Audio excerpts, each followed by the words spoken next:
हाजी बचाए हाजी बचा। गिरा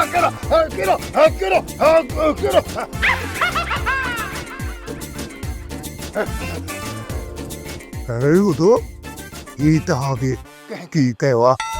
मुझे बता बा बुछड़ो असां के कहीं कोन कयो आ असां के नूरल ऐं भूरल कयो आ पुछड़ो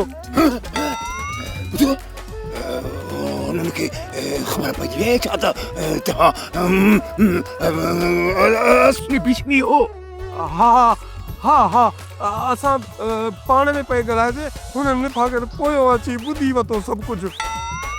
असां भॼी जान छॾाई आ न तो असां जरा छा कंदा। बीठा छो निकिरण जी कयो बाक़ी तूं केॾा वेंदे?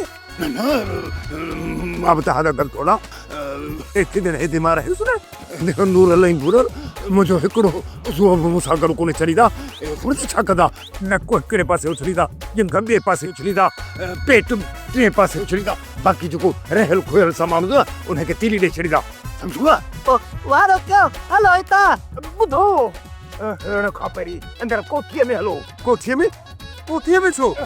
उते अंदरि हली मिर्चनि जी चपटी मस्तूर जॻह ते ॾियणी आहे या पंहिंजी स्पीड ते थी वञे त जीअं नूरल ऐं भुरल पाण खे पुॼी न सघनि। हलो ठीक है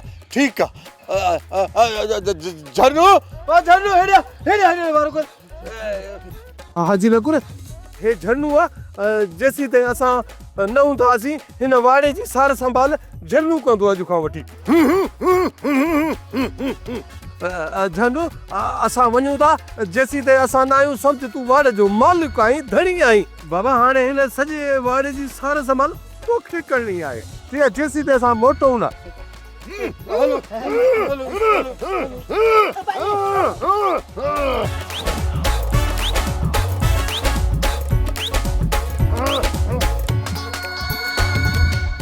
आई हवी ॻाल्हि ॿुध सॼो ॾोहो हिन नूरल ऐं भूरल जो अथई सतहि वीचारनि इन उबते सुबते खे हेठां कंदा आहिनि पोइ दिमाग़ वरी आऊं ठोकम कंदा।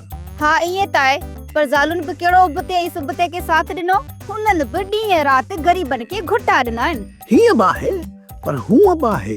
चवीं छा तो हीअं बि सही आहे हूअं बि सही आहे छा मतलब? मुंहिंजो मतिलबु आहे त नूरल ऐं भूरल गर्मी सर्दीअ सां ज़्यादतियूं त कयूं। इहे बि सही चवंदा आहिनि माण्हू अहिड़ो बि कड़ो न थिए जो धुकारे छॾे पर वरी अहिड़ो माण्हू मिठो बि न थिए जो माण्हू गीत ॾेई खाई वञनि। पर कॾहिं उबते ऐं सुबते चाबुक कपटाए हुनखे धक त कोन हणाया न। ऐं तूं ई ॿुधा इन नूरल ऐं भूरल खे ऐं गर्मी ऐं सर्दी खे कंहिं पथर उछलाए हयो ऐं ख़बर त कान थी पए त हिन जो मसइलो कॾहिं ख़तमु थींदो कॾहिं इहे गर्मी सर्दी इन ग़रीब उबते सुबते जे घर ईंदियूं छा वरी इहे जेके हाजाणी ऐं माधाणी आहिनि नूरल भूरल जे घर वेंदियूं। मूं जेको कमु कयो आहे न मथां उन जो खड़ाई तेल निकिरे। ऐं वरी कहिड़ो कमु करे आई आहीं? मूं उबते सुबते खे नूरल भूरल वांदे मोकिलियो त वञी पंहिंजी ज़ालुनि खे वठी अचनि पर नूरल ऐं भूरल भेणुनि खे रोके छॾियो।